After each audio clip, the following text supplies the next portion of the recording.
Bonjour, je vous prie de vous abonner à ma chaîne et de cliquer sur la cloche pour recevoir les prochaines vidéos. Le Français qui m'a interviewé m'a demandé pourquoi j'ai traduit le Coran dans l'ordre chronologique. Écoutez ma réponse. Dr Adib, vous avez secoué un cocotier d'une façon assez pertinente et d'une façon, je ne sais pas comment vous dire, c'est par rapport au Coran. Si c'est possible de nous parler pourquoi vous l'avez retraduit le Coran d'une façon chronologique. Moi, j'avais lu un petit peu certaines choses. Par exemple, vous avez dit que la première, vous avez les versions de la Mecque, vous avez la version de Médine, et après les grands savants sont d'accord entre eux pour dire qu'il y a comment dire, il y en a une qui abroge l'autre, il me semble-t-il, et donc du coup il y a une conclusion à la fin que vous avez faite qui est excellente. Alors si c'est possible, voilà, de nous expliquer pourquoi vous avez fait ça. Alors je t'explique très simplement, à la manière des paysans. Et j'ai acheté mon premier Coran à 16 ans. Parce qu'entre élèves de la même classe, j'avais des copains musulmans et chrétiens et chacun se flattait que son livre est meilleur que l'autre. C'est normal. Bien, alors je me dis, je vais quand même jeter un coup d'œil dans ce Coran. Je suis acheté un Coran à 16 ans, à Jérusalem d'ailleurs. Je connais où est-ce que je l'ai acheté, c'était la station des bus. Je suis rentré au village, je suis allé à la colline, commencé à lire le Coran, j'ai rien compris. En rentrant, je rencontre un premier musulman, je dis, je t'offre ton Coran, je ne comprends rien, merci, au revoir. On n'a pas de place à la maison, on n'a qu'une seule chambre pour 10 personnes. On n'a pas une librairie, on n'a pas une bibliothèque. Laisse le Coran pour toi. Je me suis libéré. Bien, et je suis revenu au Coran quand j'ai commencé ma thèse de doctorat sur les non-musulmans en Égypte. Il fallait que je connaisse un petit peu du Coran. Mais je suis revenu au Coran, j'ai toujours rien compris. Mais il fallait quand même que je les comprenne parce qu'il y avait des éléments qui concernent ma thèse de doctorat. Je suis allé chez un vieux professeur, Mohamed Ahmed Khalafallah, j'ai dit, explique-moi comment je peux lire le Coran d'une manière compréhensible. Il m'a dit, c'est simple, il faut les lire à partir de la fin. Je dis, c'est-à-dire commencer par le dernier mot, vous finissez par le premier. Mais ce n'est pas du chinois tout ça. Il m'a dit, non, non, c'est pas comme ça. Vous commencez par le dernier chapitre, vous finissez par le premier. Je dis, et pourquoi? Pourquoi ça? Il me dit, écoutez, c'était au mois de Ramadan, je me rappelle bien, j'étais chez lui. Il me dit, écoutez, je viens d'écrire un livre, il y a dedans un article, il se trouve dans telle librairie, Anglo-Masria au Caire, va l'acheter. Je suis allé l'acheter et j'ai lu cet article d'une quinzaine de pages où il plaide qu'en fait, l'ordre actuel du Coran que vous avez dans les mains, c'est du charabia. Et qu'il fallait le remettre par ordre chronologique. Moi, je n'ai jamais étudié le Coran dans ma vie. Mais vous imaginez, moi, je n'ai jamais étudié le droit musulman, mais je l'ai enseigné. Vous voyez l'histoire, comment est. C'est une histoire de fou. Alors, exactement. Moi, je n'ai jamais étudié le Coran, ni le droit musulman, ni à l'université, ni ailleurs. Mais je suis quand même professeur de droit musulman parce que je lis 10 fois plus qu'un cheikh. Et je connais la matière, j'ai rédigé des ouvrages sur ça. Et la meilleure manière d'apprendre, c'est d'écrire. Bien, alors je commençais à chercher un Coran par ordre chronologique. En arabe, il n'y a pas. J'ai trouvé qu'il y avait une traduction française par ordre chronologique de Régis Placher en 1949-1950, en 2 volumes. Par la suite, il l'a retiré de la librairie et il est revenu à l'ordre actuel. Pourquoi? On ne sait pas. Bien. Alors, mais il me fallait quand même, j'ai besoin d'un Coran par ordre chronologique parce que le professeur m'a dit qu'il faut le lire comme ça. Et j'ai appris qu'en fait, le Coran actuel, c'est 114 chapitres, mais ils sont mis plus ou moins par ordre décroissant. Plus ou moins, avec beaucoup d'exceptions. Les plus longs au début, les moins longs à la fin. Et les aspects juridiques, c'est au début. Mais ce n'est pas comme ça qu'a commencé l'islam. L'islam a commencé 610, 622, Mahomet quitte la Mecque et il va à Médine où il crée l'État.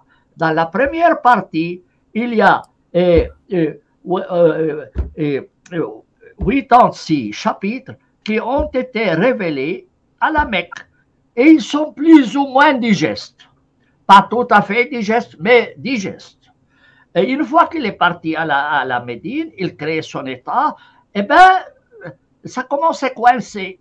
Le Coran devient violent et à la Médine, il reçoit 28 chapitres. Tous les juristes musulmans reconnaissent que si vous voulez comprendre le Coran à cause de l'abrogation, parce qu'il y a une norme qui approche l'autre. Je vous donne un exemple très simple. À Paris, vous conduisez à droite. Mais supposez que vous allez, dans 5 ans, il change la loi, il dit non, la loi anglaise c'est meilleur, on va conduire à gauche.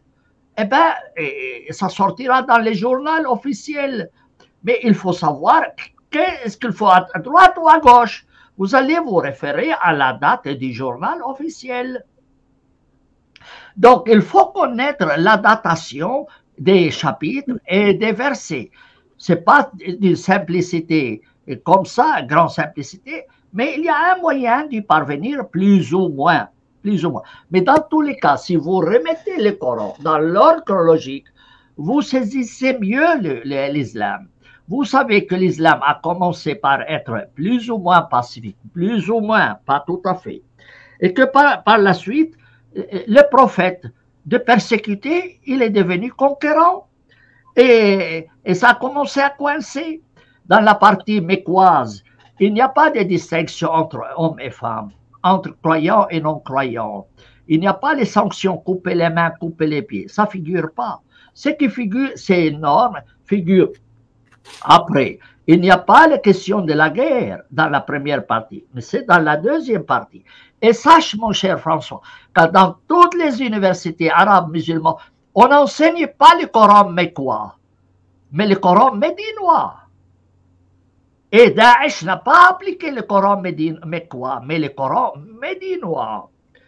Donc, pour que tu saches pourquoi on passe d'un côté à l'autre, il faut régler le Coran et le remettre dans l'ordre juridique.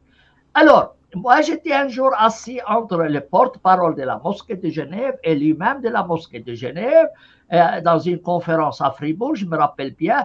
Il me dit, Sami, on veut acheter ta traduction française du Coran par ordre chronologique.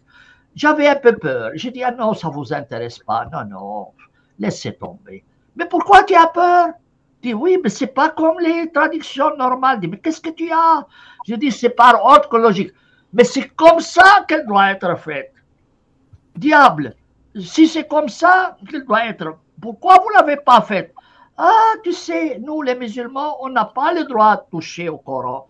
Mais on est content qu'il y a un mécréant comme toi qui l'a fait pour nous. Vraiment, ils m'ont dit ça. Je dis, ah, merci beaucoup. Hein? Pas seulement vous vous servez de moi, mais vous m'appelez aussi mécréant. Hein? Merci beaucoup. Mais tu sais, ils m'ont payé plus que le prix normal. Moi qui avais peur, eh bien non, ils ont dit, oui, mais c'est comme ça qu'il faut. Mais nous, on n'ose pas le faire. Et maintenant, aujourd'hui, en arabe, la seule édition par ordre chronologique, c'est la mienne. Oui. En arabe, c'est la mienne. Je suis fier de l'avoir fait. Comme je t'ai dit, ça ne sert à rien d'être modeste quand on est les meilleurs. Bien. Je le répète assez souvent, mais il faut que vous l'appreniez une fois pour toutes. Bien. Alors, mais en plus, mon édition arabe du Coran est spécifique. C'est-à-dire, et tu sais, le Coran, jusqu'à aujourd'hui, n'a pas fait l'objet d'une édition critique scientifique. Tu dis, mais c'est quoi ça? Dis oui, parce que si tu édites les manuscrits d'Aristote, tu dois ramasser tous les manuscrits d'Aristote, tu dois réécrire le texte propre et en ordre, avec des annotations. Il y a parfois des lacunes, il y a des passages qui manquent, il y a des problèmes linguistiques, tu dois les signaler dans les notes de bas de page. Ça s'appelle une édition critique. tous les ouvrages anciens ont fait l'objet d'éditions critiques. Et aujourd'hui, il y a des étudiants qui font une thèse de doctorat rien qu'en publiant un manuscrit arabe du XIIe, XIIIe ou Xe siècle chrétien. Mais qu'est-ce qu'ils font? Ils ramassent tous les manuscrits et puis ils font une édition scientifique. Le Coran n'a pas fait l'objet de ce travail. Tu vois, c'est plutôt une édition populaire. L'édition qui est entre nos mains, c'est une édition scolaire. Le but était quoi? C'est qu'en Égypte, les écoles devaient mettre à la disposition des étudiants une édition du Coran unifiée. Et il y en avait plusieurs qui circulaient, ils disent, ça ne va pas.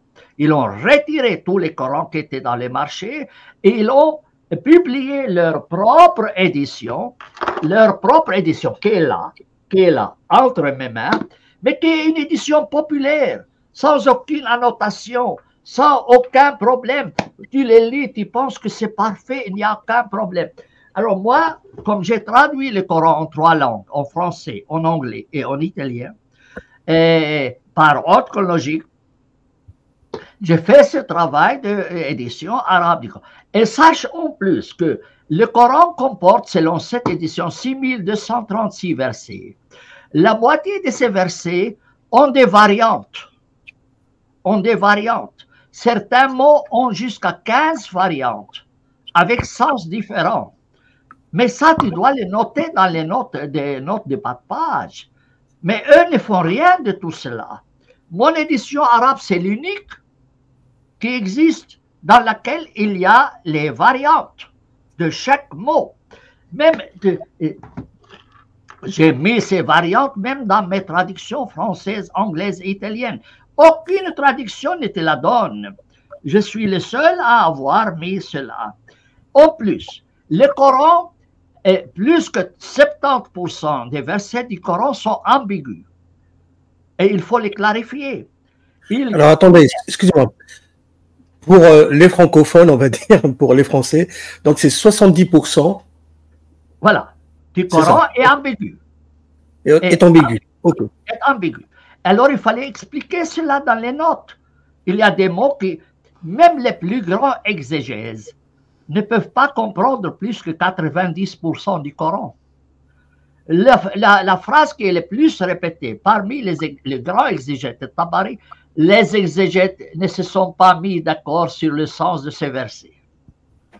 Et puis, il te donne 10 explications, l'une plus contradictoire que l'autre, puis à la fin, il dit, moi, je choisirai celle-là, et puis Dieu sait si c'est vrai ou pas. Alors, moi, je signale tous ces problèmes qui existent.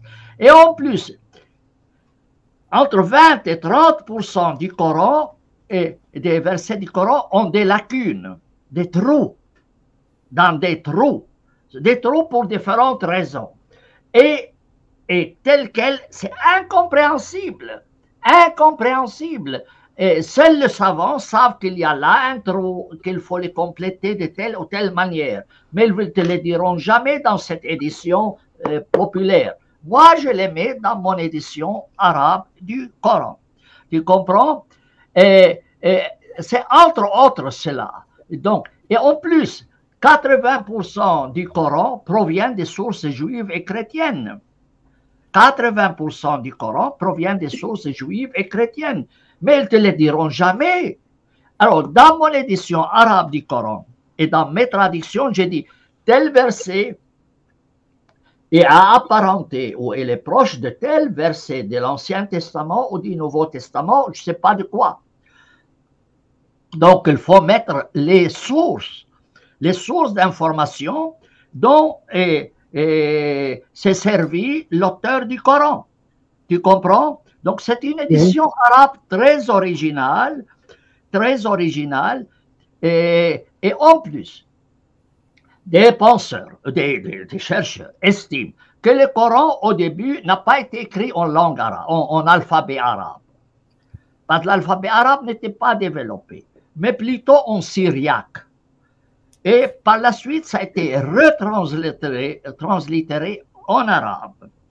C'est écrit en arabe, mais en alphabet syriaque, par exemple, les Perses écrivent en arabe, alphabet arabe, mais en langue persane. Les Turcs écrivaient au début en syriaque, ensuite ils sont passés à l'arabe et maintenant en latin. Alors, le Coran était au début, d'après certains chercheurs, il était en syriaque et après ils l'ont translittéré en arabe. Dans cette phase de translittération, il y a eu beaucoup d'erreurs et d'incompréhension. Et moi, je suis tombé sur des experts de langue syriaque qui m'ont guidé et m'ont aidé à ajouter des informations pour mieux comprendre le texte sur la base de la langue syriaque. Voilà, je pense avoir fait le tour du sujet. Mais cette édition se trouve à votre disposition gratuitement. Je travaille chaque jour minimum 10 heures sur cette édition. Minimum 10 heures par jour sur cette édition. Et chaque semaine ou chaque 2 semaines, je mets la nouvelle version toujours sur Academia pour que les gens puissent en profiter. Parce que la vie ne nous appartient, moi, pas. Et moi, une fois que je meurs, ma femme jettera tous mes livres dans la peine. Personne ne va les lire. Vous voyez? Mais au moins, je ne veux pas que mon travail soit perdu. Je les mets à la disposition de tous les chercheurs dans Academia. Et, par exemple, demain matin, je vais mettre une nouvelle version avec toutes les modifications. Mais chaque jour, au moins 100 notes de page sont changées quotidiennement. Donc, je corrige, je modifie, je lis, je fais beaucoup de travail là-dessus. Donc, ça sera une édition scientifique. Une édition scientifique qui, j'espère, profitera à tout le monde. Mais ça sera une édition unique dans l'histoire, à mon sens. À mon sens. Mais après, c'est au lecteur de dire oui, c'est vrai ou pas. Et puis voilà. As-tu d'autres questions, François? On a dépassé les 1h12. Peut-être on va donner la parole à des gens qui veulent